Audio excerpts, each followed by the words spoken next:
जय गुरु जी। मैं अपनी जर्नी से हमेशा स्टार्ट करता हूँ। हम लोग इंडिया में रहते थे और मेरा 2001 में किडनी ट्रांसप्लांट हुआ था। दोनों किडनीज फेल हो गए थे। मदर ने किडनी दिया था और उसमें भी इन्फेक्शन हो गया था। I was facing death. तो तब गुरु जी के बारे में हमें बताया था। गुरु जी फिजिकल फॉर्म में थे। एम्पायर स्टेट एक जगह, वहाँ एक घर में बैठते थे गुरु जी और वही संगत को ब्लेस करते थे। बट उनका सिस्टम यह था भाई, इन्विटेशन ओनली, मतलब no website, no advertisement, no communication. कई लोग कितनों को बुलाते थे, हमने भी कितने रिलेटिव्स को बुलाया, बट उसमें से बहुत कम गुरुजी को मिलने आ पाए। जिनके लिए था वही पहुंचे। तो जब 2003 में हमारा भी बुलावा आया तो मैंने बोला मैं तो जाऊंगा नहीं। So my wife and my mother went to him. तो जब वापस आए तो हमने पूछा कि कैसा लगा आपको गुरुजी का, जैसे पूछते हैं नॉर्मली। तो बोले कि बहुत ही सुंदर गुरुजी हैं, बहुत ही अच्छी पर्सनैलिटी है उनकी, बहुत अच्छा दरबार है घर में। तो मैंने पूछा अच्छा क्या लगा आपको? तो बोले कि एक तो है कि पिन ड्रॉप साइलेंस, कोई बात नहीं करता हुआ। इस दरबार में वो बहुत जरूरी है कि बिल्कुल बातचीत नहीं, चाहे आपको कोई दिखे जो आप उसको जानते हो, बट वो एक्साइटमेंट बाहर दिखानी है, अंदर नहीं, बिल्कुल नहीं। तो मैंने कहा और क्या था? तो बोले कि यहाँ पे बहुत अच्छी गुरबानी चल रही थी, शब्द कीर्तन। गुरुजी ने हैंड पे जो शब्द कीर्तन है वही चलते हैं। और गुरुजी ने बोला था कि जितना आपको मैसेजेस लाइफ के हैं इस कुर्बानी में से मिल जाएंगे। तो हम पंजाबियां, पर हमें भी पूरा समझ में नहीं आती है। तो गुरुजी ने कहा था सुन लो, जितना समझ में आना है आता रहेगा। उसी शब्द को बार बार सुनो। और कई बार हमारा अपना कॉन्टेक्स्ट चेंज होता है तो उसका मतलब अलग से आ जाता है, पर आंसर्स मिलते हैं उससे। सबसे बड़ी बात फिर बताया कि मेरी मदर वाइफ ने कि बड़ा सूदिंग सा एनवायरनमेंट है। तो गुरुजी के दरबार में ये होता था कि इतना सूदिंग लगता था, एक वाइब्रेशन इतनी ब्यूटीफुल। तो शुरू में जब गए तो पता नहीं गुरुजी का सिस्टम ऐसा था कि गुरुजी यहाँ बैठे हैं तो बिल्कुल फर्स्ट रो में बैठने को मिला, गुरुजी के बिल्कुल चरणों के पास। धीरे पता नहीं अपना टाइम चेंज होता गया। हमारा एक ऐसे हुआ कि हम पीछे जाते गए। गुरुजी का अपना सिस्टम था कि हाउ ही अट्रैक्टेड संगत टू हिम। तो इस तरीके से दिल तो करता था बिल्कुल सामने बैठे हर बार, बट गुरुजी का अपना सिस्टम था। तो इट वॉज 2 फ्लोर्स पे वो घर था।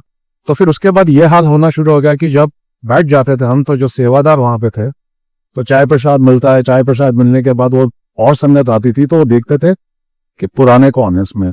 तो ऐसे उठा के बोले ऊपर जाओ, ऊपर जाके बैठो। अब ऊपर क्या होता था कि वहां से गुरुजी फिजिकल फॉर्म में तो दिखते नहीं थे, कोई टीवी नहीं होती थी, कुछ नहीं। फ्लोर था, उस पर फर्नीचर था। इनफैक्ट हमारा बेटा छोटा था, वो साथ में जाता था, तो डाइनिंग टेबल था, उसके नीचे बिठाते थे उसको। और जब जो छोटे बच्चे थे उतना क्योंकि जगह नहीं थी, but that was fine, he never complaint, because Guruji के पास जाना वॉज सो इम्पोर्टेंट। तो मैं ये बताना चाह रहा हूं कि गुरुजी के दरबार में शब्द कीर्तन का महत्व और ये जो सूदिंग, कामिंग फीलिंग जो बहुत जरूरी है हमारी जिंदगी में। तो जो पहली बार आए हैं आज, अगर आपको यहाँ बैठ के पॉजिटिविटी फील हुई है, ये गुरुजी की ब्लेसिंग है। इसीलिए संगत जब आती है उसको बोलते हैं बैठो, टाइम स्पेंड करो दरबार में, शब्द कीर्तन को सुनो, उसको एब्जॉर्ब करो, और जितना समझ में आता है गुरुजी का वही। फिर मैंने पूछा कि गुरुजी कोई लेक्चर देते? मतलब गुरुजी कोई लेक्चर हमारे नहीं देते। गुरुजी का यही था कि एक तो ये होता वेरी प्रैक्टिकल गुरु, करके दिखाते थे, राइट। एंड जब गुरुजी से अगर आपको बातचीत भी करनी है, तो जब सत्संग हो रहा था तब गुरुजी किसी से बातचीत भी नहीं करता। एक बार लंगर प्रसाद सर्व हो गया, उसके बाद जब आगे आज्ञा लेते थे तब गुरुजी से बातचीत कर सकते हैं। जो डिसिप्लिन एक्सपेक्ट करते हैं वो खुद मेंटेन करते थे, राइट। तो ये बहुत जरूरी है कि जो अभी कोई संगत अभी पहली बार आई थी, पता नहीं है या चले गए, तो उनको प्रसाद ऑफर हुआ, उन्होंने बोला हमें नहीं चाहिए। अंडरस्टैंडेबल, पहली बार आया, उनको बात नहीं पता। गुरुजी इसके थ्रू एलमेंट्स क्योर करते हैं।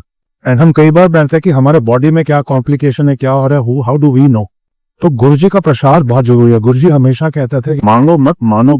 तो मेरी फादर के कजन, वो उस समय इंग्लैंड में रहते थे, तो वो आए तो हमने कहा गुरुजी के पास ले आया। उनकी बेटी की शादी के लिए वो थोड़ा वरीड थे, तो शादी करना भी चाहती थी, फॉर व्हाटएवर रीजन नहीं हुई। तो वो आके गुरुजी के पास हमने मिलाया, गुरुजी शादी वगैरह बात हुई। तो उन्होंने उनको बोला अपने हस्बैंड को लेके आ, जैसे मेरी आंट के हस्बैंड को, अंकल को। तो पहले उनको लेके आ, तो उनको वो अगली बार लेके आए। गुरुजी ने इसलिए बुलाया because he was a doctor and he had cancer which he did not know. Guruji new. तो उन्होंने पहले उनको ब्लेस किया, फिर उसके बाद लड़की की भी शादी हुई उनकी आफ्टर सम टाइम। तो ये वहां पे जाके गुरु जी के पास बैठ के कि पता चला कि हमें तो मांगना ही नहीं आता, देने वाले बैठे हैं, वो अपने आप देते हैं। It takes a lot of time. कई लोगों का जल्दी हो जाता है सरेंडर, कई लोगों का लेट। इट इज सबकी अपनी अपनी जर्नी है। हमारी तो चल रही है अभी भी। तो फिर धीरे धीरे गुरु जी के पास जो है लंगर का महत्व मैंने बताया कि वहां पे गुरु जी बुक ने बताया था इसको जरूर खाना है, यहाँ पे लंगर प्रसाद को कोशिश करो दरबार में खाओ। और यहाँ पे कई बार सुना होगा गुरु जी कहते भी थे, और आई एम रिपीटिंग, कि यहाँ खाए मिठाई नहीं दवाई है, घर ले जाओ तो मिठाई है। अगर कोई नहीं आ सकता घर से, फैमिली मेंबर उसके लिए लेके जा रहे हैं, that's a different thing. But गुरु के लिए अगर हम टाइम नहीं निकाल सकते अपनी लाइफ में से, वो एक्चुअली आप अपने लिए निकाल रहे हैं, गुरु जी के लिए नहीं निकाल रहे थे। फॉर आवरसेल्फ अगर हम सेवा करते हैं तो अपने लिए करते हैं, हमें अच्छा लगता है, गुरु के लिए नहीं करते। सो गुरु जी ने, एक बार मैं बैठा हुआ था तो हम लोग लंगर कर रहे थे, तो मैं दाल प्रसाद, सब्जी प्रसाद, मीठा सबको था, तो हम लोग मिल के प्लेट में से खाते थे, 4 लोग। तो खाते हुए मैं सब्जी नहीं खा रहा था क्योंकि वो ब्रिंजॉल था, बैंगन, और मेरे को एलर्जिक है चाइल्डहुड से। तो किसी ने मेरे को बोला आप खा क्यों नहीं रहे हो अंकल? तो मैंने कहा मेरे को एलर्जी है। बोला यहाँ नहीं होती, इससे ठीक होती है, यहाँ गुरु जी का चमत्कार है। तो मैंने खा ली and I was sure next day I will have allergy. Nothing happened. तो फिर उसके बाद फिर से ऐसे ही हम, बैंगन का भरता बना हुआ था, मैंने कहा फिर खा लेते, पसंद था, फिर भी एलर्जी नहीं हुई। तो तब समझ में आया कि गुरु जी के लंगर की महिमा क्या है। तो कई बार आप सेवादार लेके आते लंगर, अंकल ये दे दो, वो मत दो, ये निकाल दो, वो कम कर दो, you know, they are all are blessing, it's a bouquet of blessings. हर चीज गुरु जी ने जैसे बताया वैसे लंगर बनता है, साफ सुथरा। अब अपनी ब्लेसिंग में से बोलते हो ये निकाल दो 20% और ये 10% डाल दो, और ये I mean who are we to select कि हमारी ब्लेसिंग क्या है कि नहीं है। तो लंगर का बहुत महत्व है। हाँ, प्रसाद जो मिलता है उसको प्लीज खाइएगा पूरा, उसको छोड़िएगा मत, इसलिए कम कम प्रसाद मिलता है और बाद में एक्स्ट्रा मिल जाता है। तो मंदिर का हर चीज जो यहाँ पे है गुरु जी की बनाएगी, इसमें महत्व है बहुत बड़ा। तो गुरु जी ने जब फिजिकल फॉर्म छोड़ दी तो हमें लगा कि अब क्या होगा, बिकॉज हमें हर हफ्ते जाना, हमने गुरु जी के पास, फिर टू गेट फॉर ग्रांटेड गुरु जी तो बैठे ही होंगे, पहुंच गए। कभी कभार दूसरी बार में चले जाते थे हफ्ते में, शादी में गए, बारात लेट है, फटाफट किसी को लिफाफा देकर हम भाग के गुरु जी के पास आ जाते थे। ये मौका मिल गया हमें। कई बार हमने ऐसे किया, गुरु जी स्माइल करते थे बिकॉज ही न्यू दैट ये शादी से वहां भाग के आए हैं, क्योंकि अटायर अलग है इनकी, सूट पहना हुआ आज, आंटीज अटायर डिफरेंटली। सो इस तरीके से कोशिश करते थे कि गुरु जी के पास, क्योंकि बहुत अच्छा लगता था। पर जब गुरु जी ने फिजिकल फॉर्म छोड़ा, तब तक हम फिजिकल फॉर्म के साथ बहुत ज्यादा कनेक्शन था, because it physical form. And then धीरे धीरे गुरु जी का दरबार में विदाउट फिजिकल फॉर्म मल्टीप्लाई होने गुरु जी की संगत हुई, and his blessings obviously kept multiplying in India. तो 100 से लेकर 1000 से लेकर 100,000 अब तो आते हैं वहां पे स्पेशल सत्संग में संगत गुरु जी महाराज के मंदिर में। तो कई बार संगत ये पूछते थे कि 3 मंदिरों की क्या जरूरत है। दैट गुरु जी नोस कि कितने मंदिर होंगे, कितनी संगत आएगी। इतनी संगत बढ़ रही है और अभी तो पढ़ना शुरू हुआ है। मेरी वाइफ के साथ मेरा कई बार कन्वर्सेशन होता है, जब हम यहाँ भी अकेलापन बहुत, specially I used to travel a lot internationally, तो वो अकेले घर पे रहते थे, she wasn't working and she was feeling so lonely.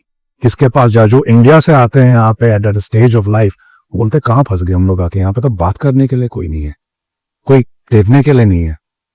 तो गुरु जी की ब्लेसिंग से जो ये मंदिर हमें मिला, ये हमारी लाइफ है, ये हमारी लाइफ लाइन है, ये हमारे फ्रेंड्स हैं, ये हमारी फैमिली है। जो दूसरे स्टेट में जहां मंदिर नहीं है उनसे आप पूछो, it is so hard for them, right? So we can take it for granted कि हमारे यहाँ पे मंदिर है, क्योंकि यहीं पे हम सब कुछ सेलिब्रेट करते हैं, यहीं हमारे फ्रेंड्स हैं, छोटे बच्चे हैं, बड़े बच्चे हैं, सब यहाँ पे हर तरीके की यहाँ पे हमें कंपेनियनशिप है, सपोर्ट सिस्टम है। सो गुरु जी की ब्लेसिंग से I think we will see more and more sangat इस